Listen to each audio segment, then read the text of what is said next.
Message. This is Internet. Hey, we won the football game in far away in Texas. He's lying. In football, there's supposed to be 5,000 people. 100. Actually, only 5,000 people at the football game. Bye, bye. Bye, Dad. Love you. Love you. Bye. You got the devil inside you. You set the church on fire. You got the devil inside you. We worked 2 cases in Missouri before. You did the first one, remember? I do. They were also fighting over divorce and custody and all that. And then we came back here in 2019 and worked another one in Missouri. That, oh my God, that also was another nasty split up case. I think that breaking up with people is a bigger motive than money. You know, you start having sex with somebody and then the relationship goes bad, there's just a certain hatred. That's the problem. Steve and I are here in Missouri to investigate the unsolved murder of a hardworking, loving, single father devoted to his 2 little boys.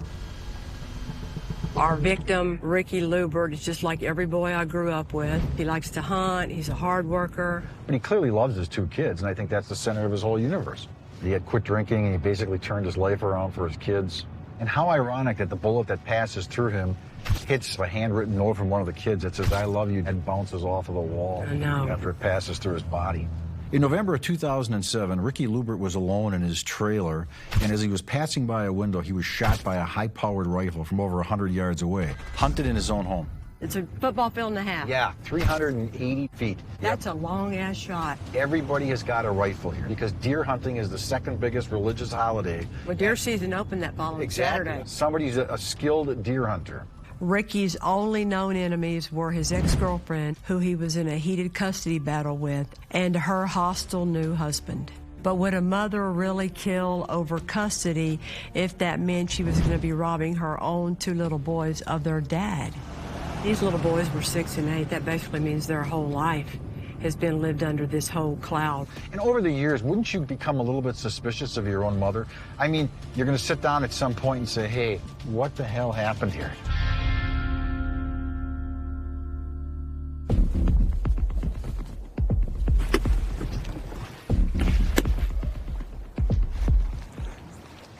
How are you? Good, I like this weather. Rowdy Douglas. Nice to meet you. Scott Lindsay. Nice to meet you, Sheriff. I'm Graham Applegate. Well, we're excited to have you here in Texas County. I think we can do some good on this case. We don't have a whole lot of cold cases here, and we're excited to have the help. Nice, let's go. All right. This will be the first cold case that I've ever worked in my career. I know his dad really wanted this resolved before he passed, and unfortunately we couldn't do that. So I think it's important now to everybody that knew Ricky to give them some closure and some justice. Talk about Ricky. What was Ricky's life like back then? He was 42. He worked at a factory in Kabul. He worked around the farm for his landlord. You know, off the radar, kind of just did his thing and never really bothered anybody. And a good old boy. It seemed like it, yeah. Okay. So here we got Ricky with the 2 little boys. Everyone talked about how good of a father that Ricky was. He'd do anything for his kids and that he always wanted to spend time with them. There was a photo of Ricky on an inner tube with his boys, and he had his hand on one of the boys' chest, and he had his other hand holding his other son's hand. But even in that moment of fun, he's still keeping them safe. These boys lost their dad. I want justice for Ricky. I want justice for his boys. Okay. Tell us how this all started. Ricky was last seen on November 7th at the Kabul football game. Ricky went over whenever he seen his kids. Alice Mater, the ex-girlfriend and mother of Ricky Lupert's children, let the kids go with him to play. We believe he left somewhere between 7:45 to 7:50. November 10th is when the landlord of his mobile home called. Mr. Lupert was supposed to show up and do some work for her that morning. When he failed to show, she went to check on him. He was laying there in a pool of his own blood and starting to decompose. It looked like he was shot through the front window of his house. There was 2 bullet holes. One went completely through the trailer. The other one passed through Ricky to his right side around his armpit, and it exited on the left side. It's a perfect shot. I mean, lungs, heart, it's over with. Yeah, they said that it pretty well took the top of his heart off. Really? Yeah. And that window that he shot through, what does it look at? It's facing Highway H. How far off is the highway from the window? It was about 130 yards. There was about 66 feet of acceleration marks found near the entrance to the driveway. I think he was probably sniped from a vehicle, laying in wait across the road from him. It's way more deliberate and There's a mean skill and set cold. there, right? Yeah. Investigators recovered the bullet that killed Ricky, and it was determined that it was fired by a .30 caliber rifle, the type of weapon used often by deer hunters. But this was no hunting accident. It was a cold-blooded assassination. No sign of burglary, no sign of a physical altercation inside or anything like that. Whoever shot him wanted him dead. That's all they had to gain from it. Okay. At the time of the murder, Ricky and Alice Mader had been separated and fighting over custody in and out of court for 4 years. She made it clear to everybody in town that she hated him. They're fighting about custody. Specifically, they're arguing over discipline, doctor appointments. Unclean house. Education. She had told several people that she wished he was dead, that her life would be easier if he was gone. She's ready to be done. Yeah. Based on Ricky's clothes and his absence from work on November the 8th, the Sheriff's Department believes that he was shot after that football game on November the 7th. That makes Alice one of the last people to see Ricky alive. What do we know about Alice on Thursday? On Thursday, November 8th, Alice Mader reported Ricky Lubert as a no-show for his failure to meet her and their sons earlier that day. She calls again on Saturday and informed that he had missed his son's appointment. Alice called the Sheriff's Department twice before Ricky's body was ever even found to report that he had uncharacteristically not shown up to get the boys. The deputies didn't think much of it until Ricky's body was discovered. Is she legitimately wondering what's going on and therefore not involved, or is she trying to say something to get him found to make herself look good because she is involved? Yeah. Police have never believed that Alice was the one that actually pulled the trigger, but she may have had it done. And if she did plot to have Ricky killed, the obvious person to do it would be her new husband. Mr. Tommy Wetzel. Tommy Wetzel started dating Alice shortly after she and Ricky separated in 2003.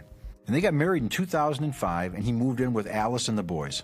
Is there anything behind the fact that they got divorced shortly after Ricky's murder? Tommy and Ricky did not like each other at all. When Tommy was interviewed, he told the investigators that Ricky tell the boys they didn't have to listen to Tommy, that he wasn't their father. These two guys hate each other. Yeah, the air they breathe, man, I'll tell you. Okay, Wetzel claims most conversations between us consist of threats of violence. He was proficient with a rifle. We can't put the gun with him. We just know he owns a lot of rifles. We can put that up here, right? After the murder, investigators searched Tommy and Alice's home and recovered a number of firearms, including some high-powered rifles. However, none of those turned out to be the murder weapon. In his interview, he mentions a .30-06. Where is that .30-06, right? The strange thing is that Tommy actually told investigators that he owned a .30-06 rifle. Though that isn't one of the rifles to have been recovered during the search, it is the right type of rifle to have been used to kill Ricky. Is there anything else that happened that goes under Tommy leading up to it? He said he hit the kid in the ear. Tommy admits that Ricky calls Tommy on November 7th when Alice is at the football game. And that's where this argument apparently kind of takes off. Tommy admitted that he hit one of Ricky's kids. So Ricky called Tommy and violently threatened him the night of the football game. Lubert tells me, keep your hands off my boys. We're going to settle this with the boys, and I'm going to whip your ass.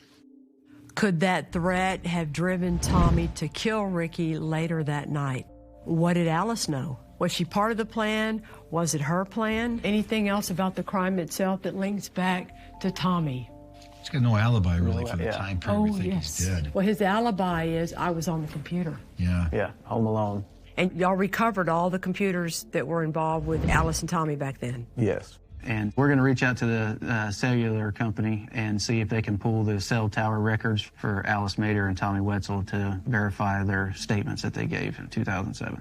But it's a long, long shot because that company got bought. We're going to have Tommy's computer and phone records analyzed if we can track them down. The question is, can we punch a hole in his alibi? Or is it possible that Ricky was killed by somebody else entirely? Ooh, that's a pretty good start. Okay, so you want to go talk to Randy? Yep. Been a while since I've been here, wrapped up in something new. We're gonna go meet Ricky's brother, Randy. Yep. He's very happy that it's got reopened and that we're looking in it. Good. I'm hoping to have the chance to tell him that he wasn't forgot about. From our understanding, one of Ricky's sons is currently working offshore, and the other son is not interested in talking to us. I don't know how anyone can deal with the loss of their dad and possibly suspecting that their mother is the person involved. Hey, Roddy, how are you? Nice to meet you. I'm Kelly. Hey, Kelly, nice to meet you. So we're going to go meet with Ricky's brother, Randy. Who is older, you or Ricky? Me. I'm 1 year older than Rick. He has a birthday coming up. Oh, really? Yeah, it'd have been March 4th. Oh, that's right. Yeah. What was he like? Oh, Rick. Oh, his first 30 years, he was a wild man. He's no saint. He liked to party and have fun. He liked to live life good. Yeah. What all did he like to do when you say wild guy? Oh, he liked to four-wheel, ride motorcycles, party, and drink. But then, you know, he started growing up. When he had that first boy, then he started changing, but it took a while. Yeah. Ricky, when he got older, just once he had the boys, he started to turn that corner and he started to mature and started trying to become a different guy. He was a great father. He loved his boys. He'd do anything for his boys. He loved outside stuff. He's just outdoor guys. And in fact, with his boys, that's what they would do. They would chase snakes and lizards. Okay. He taught them which ones they could catch. The boys were so young at the time. I know they didn't understand. For me, it was heartbreaking. Didn't understand. Had no idea why. Them boys were the anchor for him to be here. Seemed like they meant a lot to him. They were everything to him. Yeah. He was going to try to get custody. Yeah. Was there a time that you were aware of where it went from kind of rocky to like even worse? Well, he moved out, but I don't know what all happened. He didn't really talk about all that. He wasn't a guy that shared everything. He just didn't do that. You the same way? Okay. Yeah. The only thing he ever talked about is that there was a threat made. Threat made by who? Tommy. That boyfriend. Okay. Yeah, about something with the boys. What was the threat? Do you remember? He said he's going to take care of him, you know, in so many words. Tommy threatened to kill him. Yes.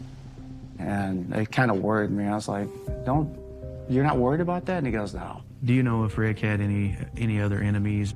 No. He never told you about having any problems with anybody at work or anywhere else? No. Sometimes I feel like it's harder to talk to these tough men because even though they don't want to let you know how much they're hurt, they are. They don't ask a lot of questions. They don't get emotional. They're not nosy, so they don't go down that road. Well, we can't promise anything, but... No, I know that. I'm hoping. My dad, he always talked about this. Yeah. He wished he could get some resolution. Ricky's dad passed away without getting any answers, but you know that Randy wants to get them too, so maybe we can get the answers for him. I wish I had all the answers. I wish I knew everything. Well, we're going to get to work and hopefully we'll be talking to you and have some news for you by the end of the week, okay? All right, thank you, sir. Thank you so much.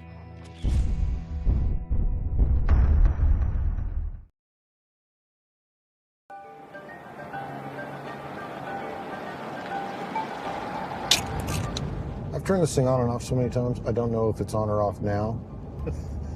We're investigating a 2007 murder of Ricky Lubert.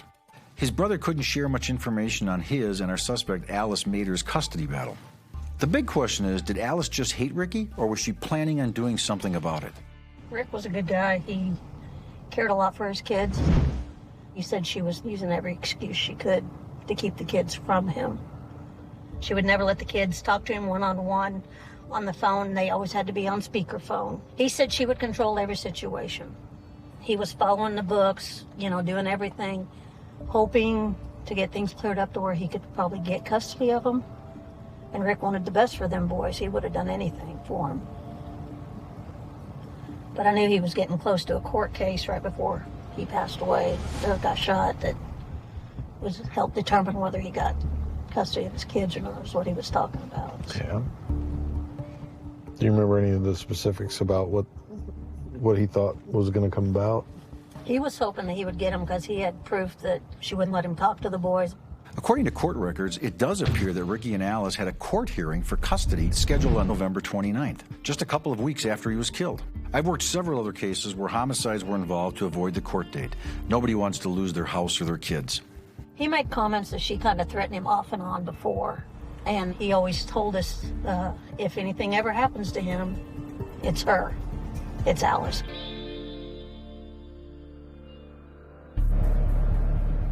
Denise and Mark Kessenberry, back then they worked at Wood Pro with Ricky. Right. When the Quisenberries were first questioned about the case, they told the investigators that Alice's husband, Tommy, made some pretty shocking statements to them about Ricky in the days right before the murder. Are you Denise? Yes. Hi, Mark.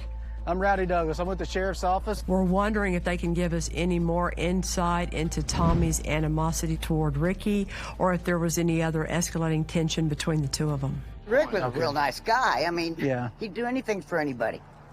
The day that he didn't come to work, I thought, well, that's odd, you know. And then the next day didn't show up. And then Saturday, we hear all these ambulances going out, and then somebody called the house and they found Rick. I thought, oh, no. It was sad. We went up to the funeral. Yeah. Did you? Oh, well, that... We go to his grave every now and then. Oh, really? Yeah. So at the funeral, now you bring that up, do you guys remember Alice being there? Yeah. She was there with the boys. Do you remember how she acted? I didn't see her crying. Do you guys remember Tommy Wetzel, the satellite installer? Man, yeah. Okay. He came out and installed your satellite. Yeah. And when he did that, he found out you guys knew Rick and made some threatening comments. Yeah. Do you guys remember that? Yeah. No, he didn't care for it. How'd he put it? What were his words? Not as nothing, it's just threatening because he, in a way, he just seemed like he was watching what he was saying. Yeah. In a way. I'll never go to jail for murder, he said. Never go to jail for anything but murder. Anything but murder, okay. Yeah. I just wish something kind of would happen. Yeah. Okay. You remember that, though? I wish something would happen. Like he would wish he would have a... You're right, okay. Yeah. Watch Rick, he's a backstabber. Do you guys remember Tommy saying that? Yeah. Yeah. Tommy said that he wouldn't go to jail for anything but murder, as if the punishment would be worth killing Ricky. And this was on November the 3rd, just 4 days before the murder. Maybe Tommy didn't need Alice's encouragement after all. That's why we don't sit in front of our windows. Yeah, no kidding, right? We sit where there's no windows behind us. Yeah.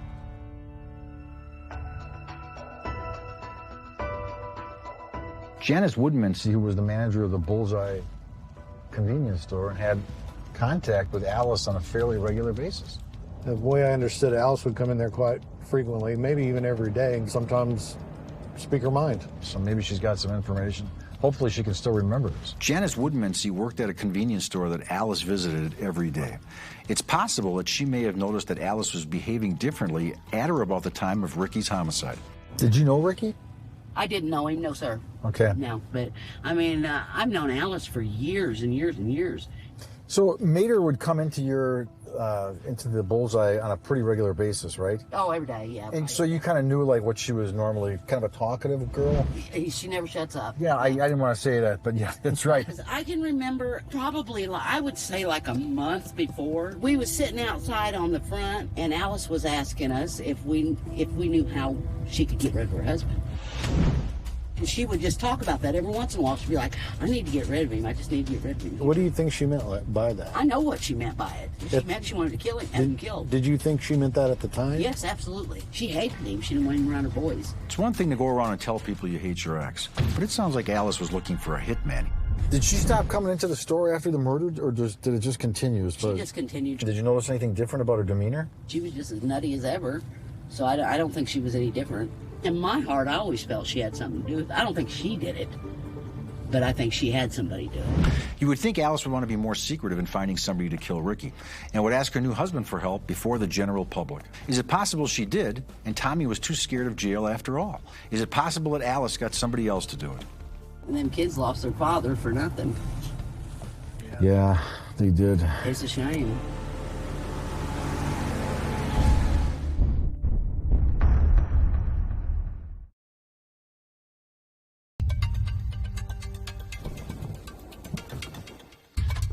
You ready, ma'am? They're all excited to meet you. Guys, this is Dr. Pineri. Rowdy Douglas. Nice to meet you. Good to see you, Doctor. In 2007, Ricky Lubert was shot and killed with a high-powered rifle. Today, Dr. Kathy Pineri is here to help us examine those wounds and explain what actually happened. So, from the scene findings, Ricky was found dead on the floor of his residence. The entrance gunshot wound is right by the right shoulder, and the exit wound is by the left shoulder. We have just a very slight downward trajectory as it goes through the upper lobe of the right lung, the aorta, the left lung, and then exits. The shot that killed Ricky pierced his heart and lung, an area deer hunters call the boiler room. What's odd is that one shot was so precise and the other shot missed. One has to wonder if the killer was nervous. Another interesting thing about this case is we have an intermediary target, the window that the bullet is going through. When a bullet goes through an intermediary target, it causes it to be unstable. What we will see on the skin sometimes is a wound that's described as atypical. So it's not a circle, it has more irregular characteristics. Now, Ricky's wound is a circle. So that suggests that he's not very far from where the bullet entered the intermediary target to when it went into him. Definitely within a foot of the window. So maybe he's like looking out the curtains? Could be, yes. That makes a lot more sense on how he would have got a good shot on him. Wow. Well, thank you very much. Desperate and dangerous, a gun in my hand. They'll never see us coming. Before they know it, it's the end. It's the end. You're talking 130 yards here at least. And that's a fair shot. I'm not kidding you. That's a skill set that most people don't have. Ricky's trailer is no longer on the property, but we've erected a window there to help us better understand how he was so viciously hunted in his own living room. They'll take me dead or alive. I'm haunted. So this window is the front living room window. Right. And the two little red dots are our bullet holes? Yep. And if we were standing up there, eye level for that bullet hole, it's almost perfect where the truck is parked. Based on these acceleration marks and the trajectory, the sheriff's department believes that Ricky's killer fired the shots from sitting inside a vehicle alongside this highway. That sure didn't make for a quick getaway. The acceleration marks were right around here for 60-some feet. I know that the firearms report says 30 class rifle. Yeah. Is that So correct? it'd be a 30 caliber rifle. We don't know what kind of 30 caliber rifle was used, but we know that Tommy Wetzel was a trained hunter and suggested that he owned a 30-06 to investigators, which could be the murder weapon. However, investigators never found that weapon during a search of his home.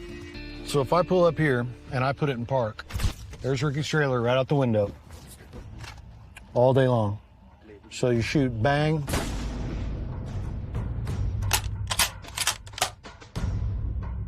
bang. It would explain why the casing is never found. It's in Yeah, because it'll eject out and back. Inside the truck. So he didn't have to pick it up. Nope. Damn, that's all fast. From the pull up to putting it in park to driving off could be. 10 seconds. Yeah. I want you to look through the scope. All right.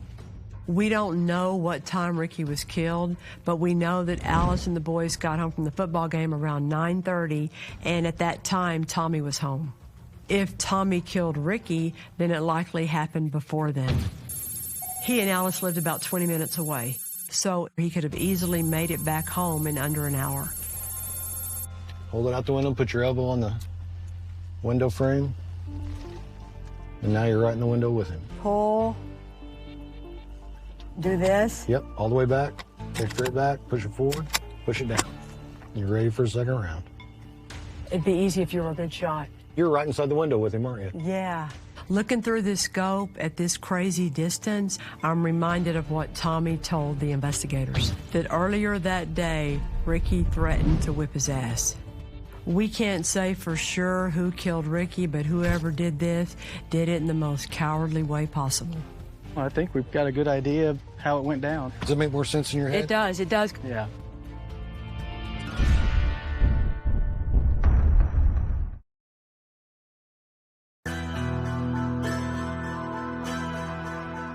The key right now is Eric. If he's got something solid, I think... From the cell phone from tower the cell phone information or towers. the calls. Right.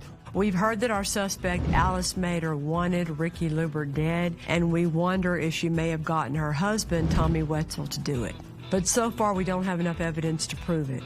Our digital forensics expert has analyzed their phones and computer for their activity that night. All right, everybody's waiting, everybody's waiting. Are we ready to get going? We know that Ricky threatened Tommy on the phone around 6:30 p.m., and then Ricky showed up at the game around 7:30 p.m. But what happened after that? Call detail records. So this is the first number. This is the one they attribute to Alice. At 7:30 p.m., Alice Mader makes a phone call to Tommy's phone. Now, she says in her interview she called Tommy from the game. Right. That conversation lasts for 68 seconds. What happens after that? At 7:43, Alice Mader calls Tommy Wetzel's cell phone. Okay. At 8:11, Alice Mader makes another call to Tommy Wetzel's cell phone. At 8:38, Tommy Wetzel calls Alice Mader. We don't know for sure what time Ricky Lubert was killed, but the communication between Alice and Tommy suggests that it could have been between 8:11 and 8:38 p.m. But without knowing what Alice said, there's no way of proving that Alice was trying to set Ricky up.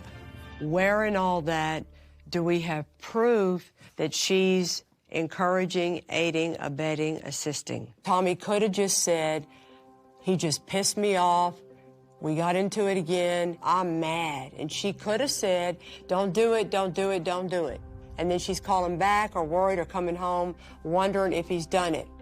While we're looking at Alice's cell phone records, do you have any calls made looking for Ricky Thursday, Friday, and Saturday? There was a 7:47 call on the 8th, and then there was another call at 8:30, and there's calls on the 10th. She calls a couple of times on Saturday, so she's calling.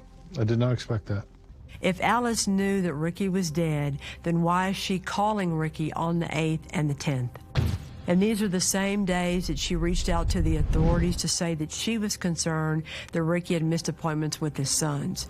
We had wondered if Alice was just trying to make it look like she was innocent, but maybe she really was.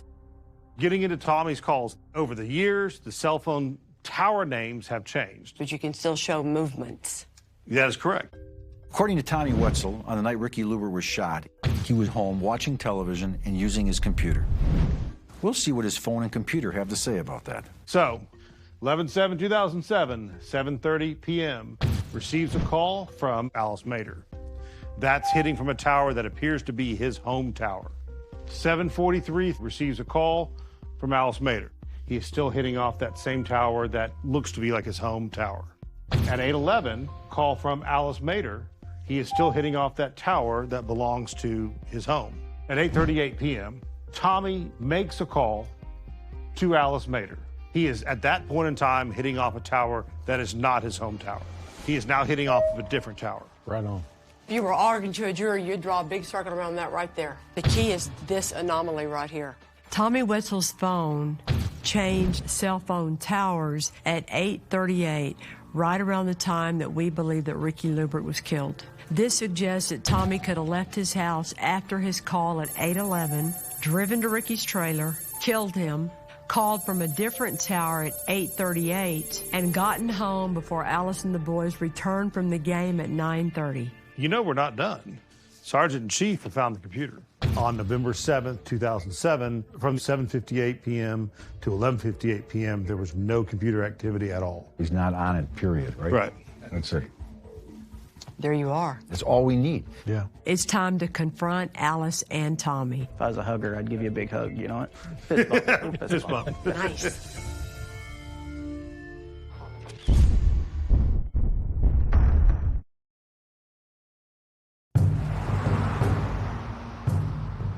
It'll be interesting to see if one flips on the other. I hope Tom's home. He says, come on in, let's talk. We don't think that our suspects, Alice Mader and Tommy Wetzel, talk to each other anymore, but we can't take any chances. So while Steve and Detective Applegate go try and talk to Tommy, Rowdy and I are on our way to talk to Alice. Yes, sir. Hey, how you doing? Are you Tommy? Yes. Tommy, I'm Sergeant Applegate. I'm with the Sheriff's Office in Texas County. Would you be comfortable sitting in our vehicle and talking to us? As long as you don't want to cuff me and drag me away. No, nothing like that. Hey, Alice, how are you? You got a minute to talk with us? Sure. Analyzing Tommy's cell phone tells us that he was not at home at the time of the murder like he says he was. I was working outside all day today. You get a lot done? I work like a damn man. Yeah, I did. We're less certain of Alice's involvement because she talked to Tommy multiple times that night, but also called the authorities and Ricky after the murder, seemingly unaware he's dead. Let's go back to the night of the football game. Is everything cordial between you and Rick at the ball game? Yeah. At some point in time while you were at the game, you called and talked to Tom. Do you remember that? Oh, yeah. Why did you need to call Tom to tell him that Rick was here? Because Rick had the kids. Okay. Okay, so here I am. What do? I'm just standing there now. Okay. So you needed something to do, so you called Tom. Yeah. I got Yeah. it. Do you know about what time he left? I know it was a long time ago. I don't. All I know is the boy said he had to be at work early the next morning. So then it shows at 8:11, Alice calls Tommy's cell. I was calling him back and forth, yeah. Did you call him and say, oh, that sorry son of a gun left the kids by himself? Basically, yeah. And then Tom calls you back.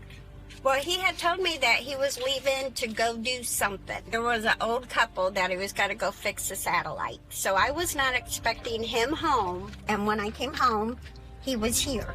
Okay. And I said, I thought you were going to fix the satellite. And he said, they got it working. Okay.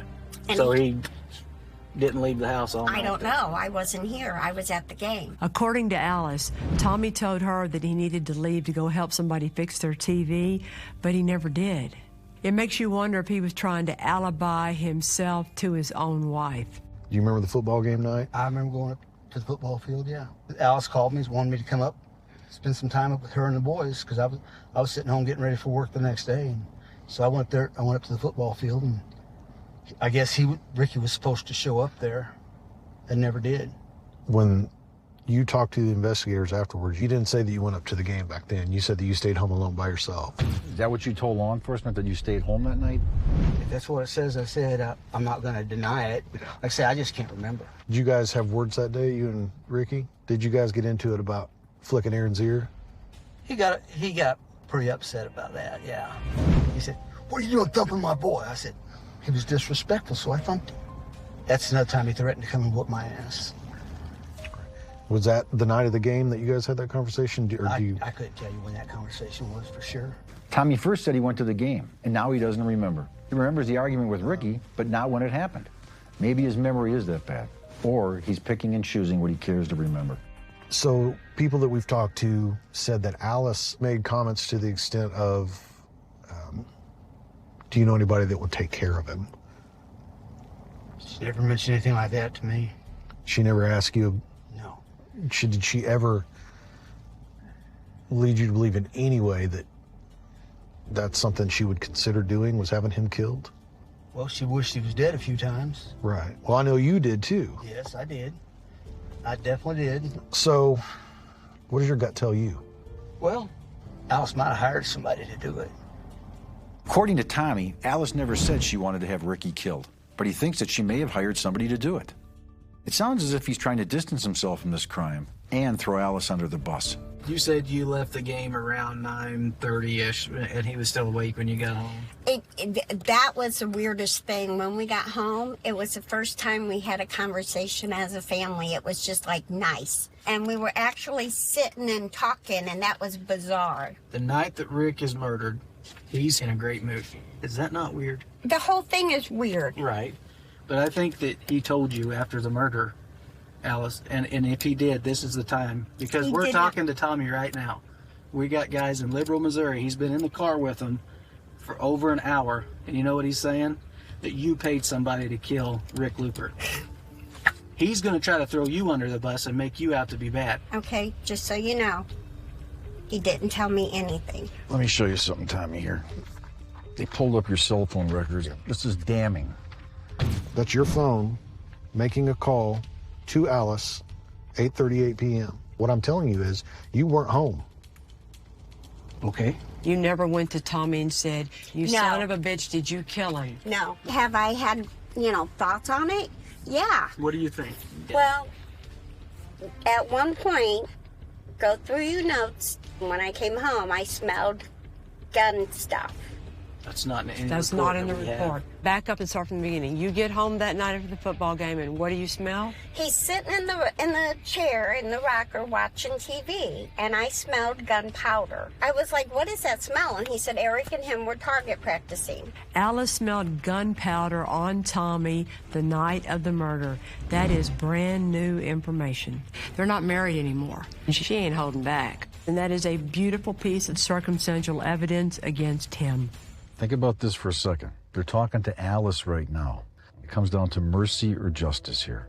Do you want people to look at you as kind of being pulled into this, or are you going to be looking like some type of a cold-blooded murderer? That's a tough choice there, because I didn't do it. I don't know. But I think I'm going to have to get a lawyer. Okay. Tommy's done talking to us, but fortunately, I think he's told us enough. So, Alice, if you just read the file, me, an outsider, you're the one going on all over town saying, I want him dead, I want him dead, I want him dead. I'm well aware of it. I'm well. So that's why we're asking you. We know you're in the middle of this. Help us understand what really happened.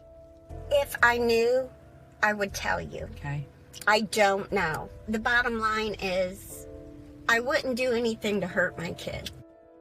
What can you say about Alice? She was open. She said, I know my mouth got me in trouble. That's why I'm sitting here. I know why you got to look at me. If she would have killed Ricky or had something to do with it, there's no way that woman could have kept her mouth shut for 10 minutes, much less 15 years. Alice just went from being prime suspect number one to being a very critical witness in this case.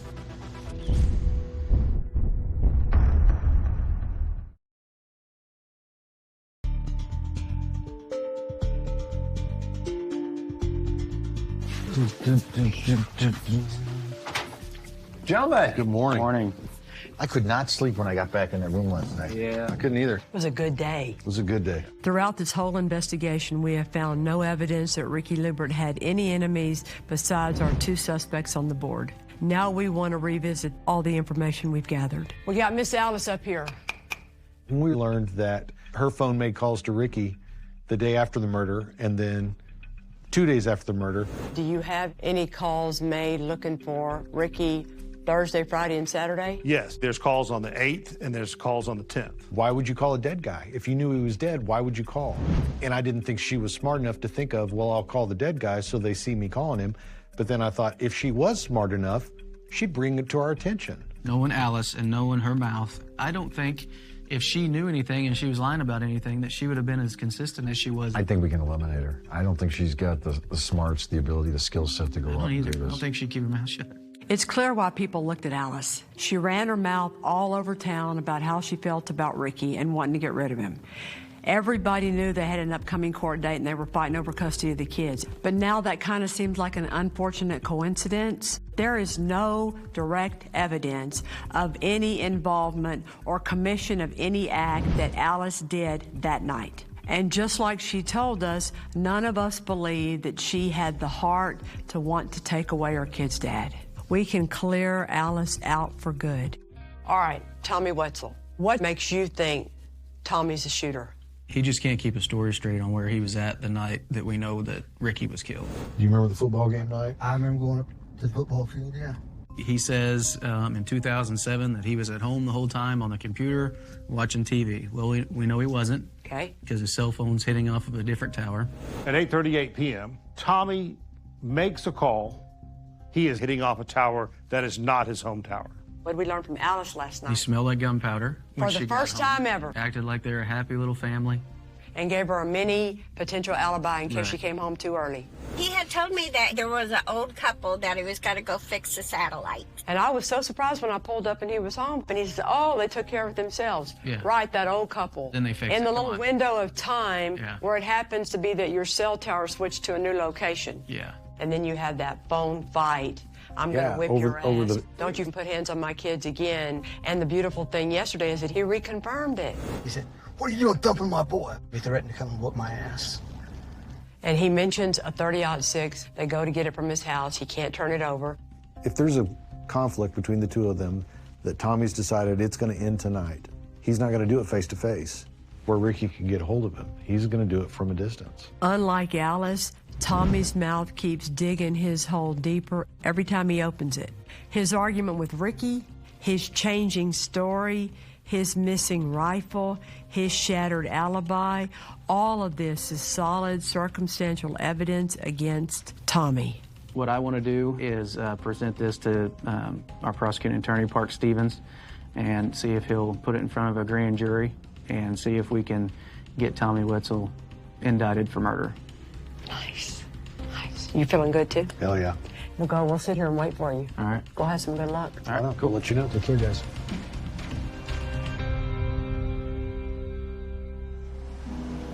Randy drove back down here again from St. Louis for you to catch him up. Aren't you excited? I am excited. This is the first cold case I've worked, so. That's cool. Yeah.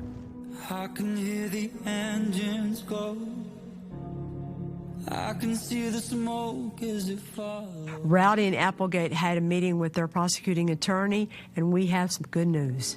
When I reached out to Aaron, Ricky's oldest son, I don't think he was ready to talk about it, but I think maybe after we talk to Randy, we can have Randy call him. And it's all good news for him to know that his mother really did have nothing to do with it, and he's finally going to get something done. Yeah.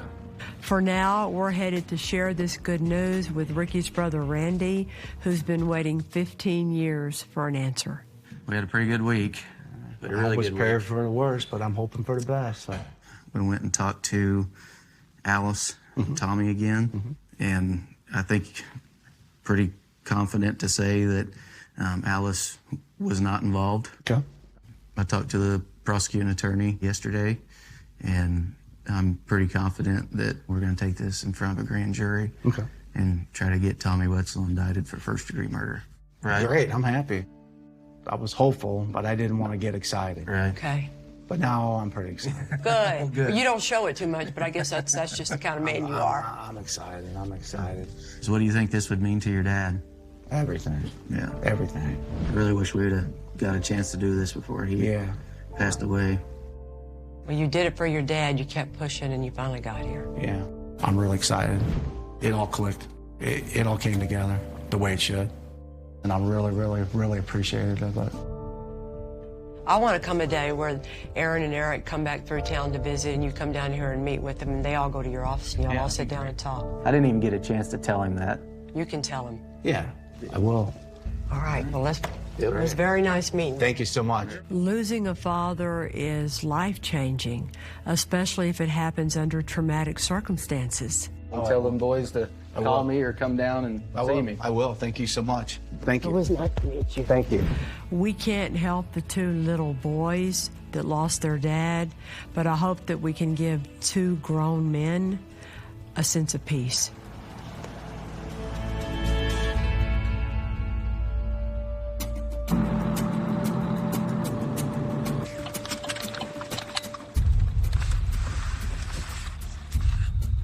Colin? Yeah, can you step out here real quick? Let me speak to you real quick. You're under arrest for the murder of Ricky Lupert. On June 29, 2022, Tommy Wetzel was arrested for first-degree murder, armed criminal action, and discharge of a firearm at or from a motor vehicle.